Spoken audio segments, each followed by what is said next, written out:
All right, Shalom. First and foremost, I want to give all praise, glory, and honor unto Yahweh Bahashim, Yahweh Shai, Bahashim Harakakodash. And double honors unto the elders and apostles of GMS Great Millstone. And a sincere Shalom to you, Akim, bringing out this word in diligence and in truth. And as you see by the name of this lesson, it says, Ohio Senator George Lang warns of civil war if Trump loses election. If we lose this election, it's going to take a civil war to save the country. And well, we know there is no healing of Babylon's bruise, man. There's no balm that can save her.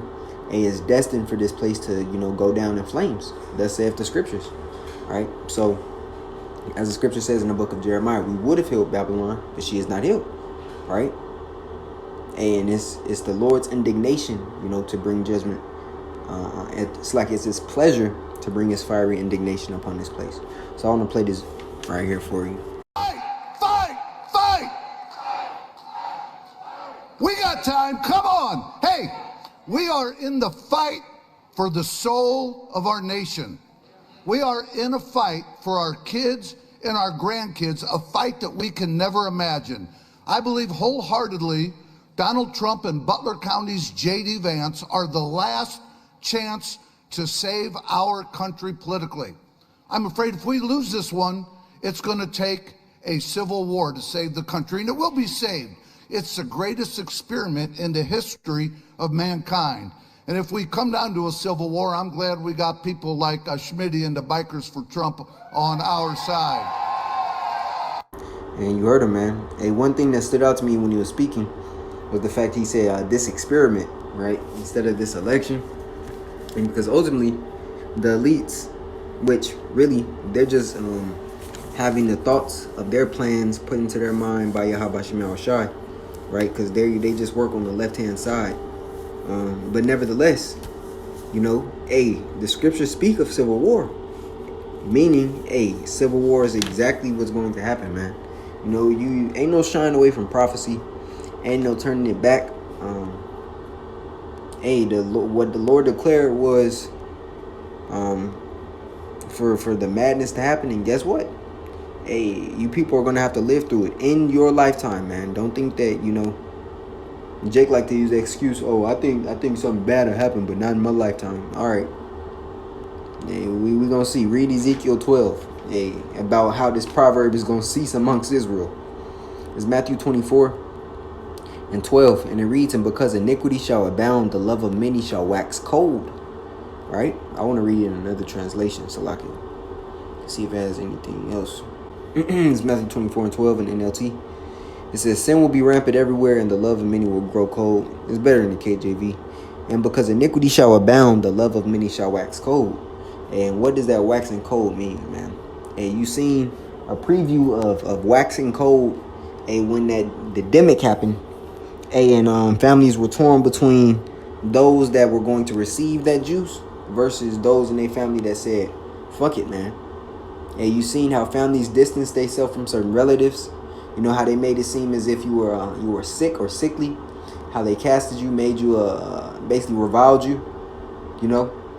Casted you out like you were trying to hurt them, because the media narrative was that those who aren't receiving this don't care about the population of everyone else.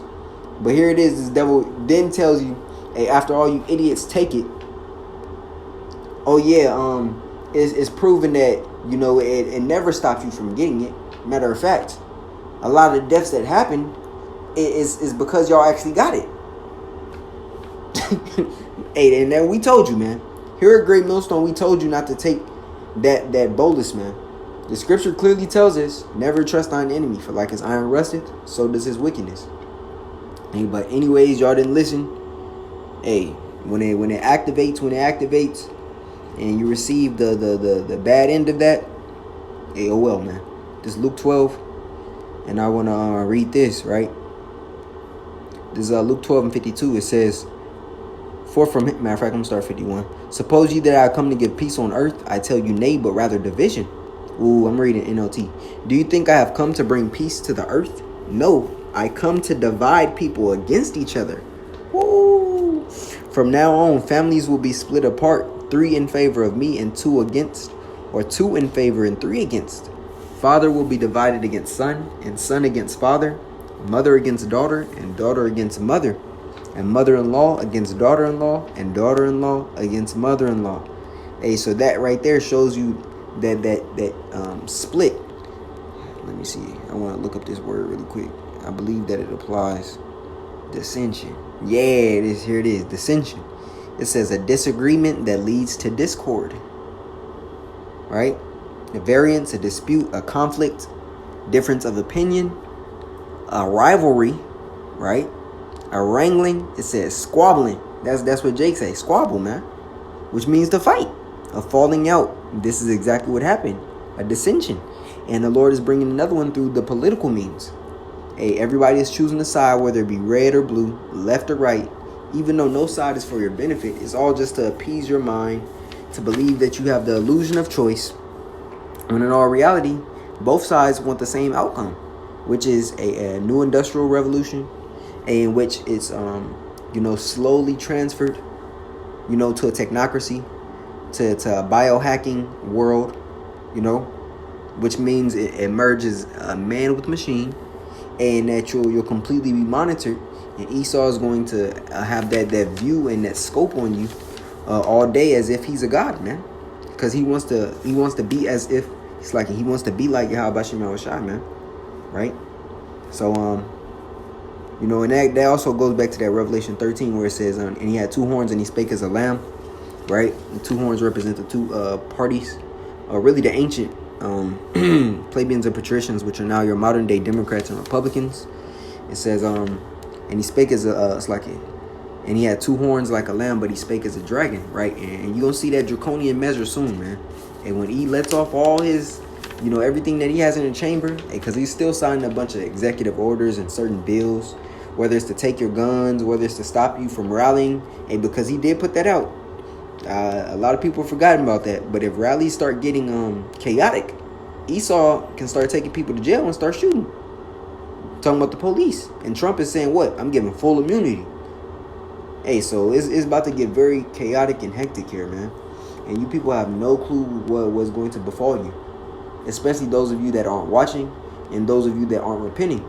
And speaking unto the so-called Negroes, Latinos, and Native Americans, because, hey, Yahweh Shai, hey, this truth is only for you. It's only for you. And the chosen of you. And we hope and pray that, hey, we be of that chosen, man. All right, so I'm going to grab this in the book of 2nd Esdras. Because he spoke about it. He said, the swords in their hands. Here we go, this 2nd Esdras 16. It's like in 2nd Esdras 15 and 15. For the sword in their destruction draweth nigh, and one people shall stand up and fight against another. And we know the side with the most guns is the left, the Republicans. I mean, it's like the rights, the right, the Republicans, right? Hey, and he's serious. They will fight for their country, man. They'll fight for their values and morals that were established by their founding fathers, quote unquote. And they don't want to see this world slip out of their hands, even though Yahweh Shai is the one that's snatching it from you, right? It says, and one people shall stand up and fight against another, and swords in their hands. For there shall be sedition among men, and invading one another. This is all speaking of civil war, man. They shall not regard their kings nor princes. And now you seen an act pulled off, by the political right, with the they shall not regard their kings or princes. Speaking of the play and the good acting from Donald Trump, hey, but it's going to become real, in which people are going to be out there looking for their mayors, for their senators, for their governors, hey, because certain laws and statutes are coming to pass, and the people ain't gonna like it, man. They're not gonna like it. Hey, you swing states, you states that can't decide whether or not you're red or blue. There's going to be a lot of sedition in those states, man. A lot of civil war and fighting in those states. And red states are gonna help fight other reds, it's like a help fight with other red states, man. Hey, just like you seen in the movie Civil War. They said, oh, we don't know what side who on. And the dude asked them during that movie, hey, what type of American are you? And if you answer it wrong, you're gone. And it's gonna be just like that. But ultimately, it's a trap going in each direction, right? Because the left are going to seek towards the government, the right is going to fight against the government, And both of them are ultimately ensnared because neither side really is fighting for, like, the base of the Republicans and the base of the Democrats. They both want a new world order. So, hey, they're gonna see that, later on. But he is gonna fight and use that blessing that Yahweh Bashim Yahshua gave him, man. It says, for there shall be sedition among men and invading one another. They shall not regard their kings nor princes, and the course of their actions shall stand in their power. A man shall desire to go into a city and shall not be able, right? Because there's going to be checkpoints in these cities. Just like you've seen in the movie Civil War. If you haven't seen it yet, hey, you're tripping, man. Go see it. It's probably on the internet somewhere. It says, for because of their pride, the city shall be troubled, the houses shall be destroyed, and men shall be afraid. A man shall have no pity upon his neighbor, but shall destroy their houses with the sword and spoil their goods because of the lack of bread and for great tribulation. Hey, so we know what's to befall, man, and we see it as if it already happened, even though, it hasn't physically manifested yet. And it's still going to be 100 times, worse than what we're reading, because the scripture tells us in the book of Daniel 12, these are times that were never upon the face of the earth, right? Even to the same day. So Yahweh Shem Yahshua is going to ramp up the hells. He's going to ramp up the woes of prophecy, and he's going to allow this place to crumble from within, much like Rome did, And all we have to continuously do is to prophesy and stay out of Eve's fight and stay away from niggas, man. And continue to praise and glorify Yahweh Shem Yahshua and endure into the end. This is not our fight. Our fight is purely spiritual. So hey, we're to mount up in the spirit. Hey, the scriptures tell us, hey, so my sword shall not save thee. For I will not trust in my bow, and my sword shall not save me, man. And we know that. Hey, it's time to equip the whole armor, even more, fasten it. Hey, and fight for Yahweh Shema shot, man. And allow everything else to unravel, because the Lord is doing this to ultimately bring his elect home. So, hey, Lord willing, this lesson was edifying unto the body. I want to give all praise, glory, and honor unto Yahweh, Bahashim, Yahweh Shai, Bahashim, Harakakodash. A double honors unto the elders and apostles of GMS Great Millstone, and a sincere shalom to you, Akim, bringing out this word in diligence and in truth. Shalom.